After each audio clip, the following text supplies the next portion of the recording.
महामंत्री की राजा राजकुमारी के सभी प्रश्नों का उत्तर नहीं दे पाते। एक दिन, पिताजी पिताजी आप कहाँ हैं? मैं यहाँ हूँ बेटी, तुम इतनी बेचैन क्यों? पिताजी मुझे आपसे कुछ सवाल पूछने हैं। पूछो। पिताजी चिड़ियों के संग उड़ना है, सभी चीजें नीचे ही क्यों गिरते हैं? राजा के पास इन सवालों का कोई जवाब नहीं होता है। उन्होंने राजकुमारी से उत्तर देने के लिए कुछ समय मांगा और उसे खेलने के लिए भेज दिया। दूसरा दृश्य, दरबार का दृश्य, राजा, महामंत्री और कुछ अन्य दरबारी। महामंत्री जी, आप मेरे दरबार के सबसे योग्य व बुद्धिमान मंत्री हैं। मेरे समस्या का निवारण कीजिए। महाराज, ऐसी कौन सी समस्या आ गई?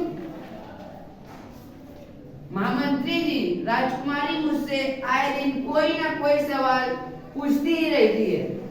मैं उसका उत्तर नहीं दे पाता कि विज्ञान के जरिए सभी प्रश्नों के उत्तर दिए जा सकते हैं। जी महाराज। लेकिन महामंत्री जी, आप मुझे सबसे पहले यह बताइए कि विज्ञान क्या है? राजा की बात सुनकर महामंत्री सोच में पड़ गए। राजा जैसे विज्ञान का जानने वालों को विज्ञान क्या है कैसे समझाया जाए? महाराज, मुझे 1 सप्ताह का समय चाहिए। ठीक है। तीसरा दृश्य, 1 सप्ताह बाद महामंत्री दरबार में उपस्थित हुए। महामंत्री जी, क्या आप अब हमें बता सकते हैं कि विज्ञान क्या है? जी महाराज, सबसे पहले यह जानना होगा कि विज्ञान का संबंध किससे है। विज्ञान का संबंध सारी दुनिया को समझाने की जिज्ञासा से है, जो किसी चीज को देखकर, सुनकर, छूकर, सूंघकर या चखकर पैदा होती है। यह जिज्ञासा ही हमारे मन में प्रश्न उठाती है, जिसे विज्ञान हल करने की कोशिश करता है। तथ्य, विज्ञान हमारे चारों ओर दुनिया को समझाने में हमारी मदद करता है। जी महाराज। महामंत्री जी, यह तो ठीक है, लेकिन विज्ञान इन सवालों का जवाब कैसे देता है? इसके लिए हमें वैज्ञानिकों के कार्यों पर गौर करना होगा।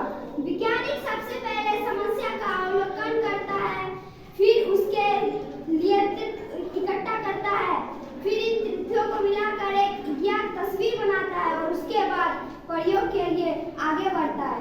यह कर्म तब तक चलता है जब तक एक ऐसी तर्कपूर्ण और संभव दिमागी तस्वीर न बन जाए जो समस्या का ठीक उत्तर दे सके। महामंत्री जी, आपने जो बात कही वह बिल्कुल सत्य होगी, परंतु यह हमें ठीक से समझ में नहीं आई। क्या आप इसे कोई उदाहरण द्वारा समझा सकते हैं? जी महाराज, कल आप अपना दरबार किसी खुले स्थान पर लगाइए। चौथा दृश्य, खुले मैदान में राजा का दरबार लगा हुआ है। महामंत्री ने एक हाथी और 3 दृष्टिहीन व्यक्तियों के साथ वहां प्रवेश किया है।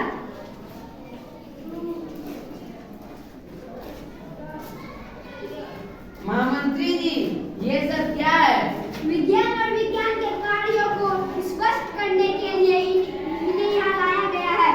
आपका आदेश हो तो प्रयोग शुरू करें। महामंत्री जी, कहीं आप मजाक तो नहीं कर रहे हैं ना? महाराज, यह मजाक नहीं है। दृष्टिहीन व्यक्तियों को यह मालूम नहीं है कि यह क्या है। अब देखिए यह किस प्रकार जिज्ञासा से खोज करेंगे। महामंत्री ने तीनों दृष्टिहीन व्यक्तियों को हाथी को छूने और उसका वर्णन करने के लिए कहा। यह रस्सी जैसी चीज क्या है?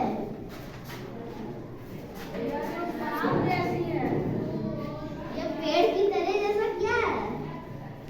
चौथा दृश्य, खुले मैदान में राजा का दरबार लगा हुआ है। महामंत्री ने एक हाथी और 3 दृष्टिहीन व्यक्तियों के साथ वहां पर प्रवेश किया है। महामंत्री जी, यह सब क्या है? विज्ञान और विज्ञान को कार्यों को स्पष्ट करने के लिए इन्हें यहाँ लाया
व्यक्ति फिर से एक बार छूकर और एक बार एक दूसरे की बात सुनकर अचंभे में पड़ गए कि आखिर वो कौन सी ऐसी चीज है जो सांप की तरह, रस्सी की तरह और पेड़ के तना जैसी है। काफी सोचने के बाद तीनों ने तय किया कि वो एक बार फिर अच्छी तरह टटोल कर छानबीन करेंगे। उन्होंने ऐसा ही किया और निष्कर्ष पर पहुंचे। मैं जिस रस्सी को छू रहा था, लगता है वो किसी शरीर की भारी भरकम हिस्से से जुड़ा है और इसकी लंबाई भी बहुत बड़ी है। मैं जिस सांप जैसी चीज को महसूस कर रहा हूँ, वह ऊपर की ओर चली जा रही है और एक सिर में गुम हो गई। शायद यह एक लंबी नाव हो सकती है। तुम दोनों की बात सुनकर मैं भी खोजबीन कर रहा हूँ। इससे तो ऐसा लगता है कि यह पेड़ का तना नहीं हो सकता है, क्योंकि इसके ऊपर शाखाएं और पत्तियां भी नहीं है। और तो और यह आगे भी बढ़ रहा है, जिससे पता चलता है कि यह एक बहुत बड़ा टांग है। तीनों की बातचीत सुनने के बाद महामंत्री ने उनसे पूछा, क्या आप बता सकते हैं कि आप लोग इतने देर से किसकी छानबीन कर रहे हैं? वो क्या है? महाराज, जिस चीज की भी हम लोग छानबीन कर रहे थे, वह शायद हाथी या हाथी से मिलता जुलता कोई जानवर है। हम जन्म से ही दृष्टिहीन है। हमने लोगों से हाथी के बारे में जो सुना है, वह उसी से मिलता जुलता है। महाराज, हमने अपनी छानबीन से जो जाना वो आपसे कह दिया।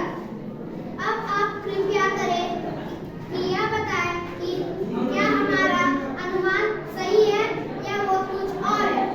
आपका अनुमान बिल्कुल सही है, यह हाथी ही है। महाराज, तो आप समझ ही गए होंगे कि विज्ञान कैसे कार्य करता है। जी बिल्कुल। यह कहते हुए उन्होंने महामंत्री को गले लगा लिया और तीनों दृष्टिहीन व्यक्तियों को 10-10 स्वर्ण मुद्राएं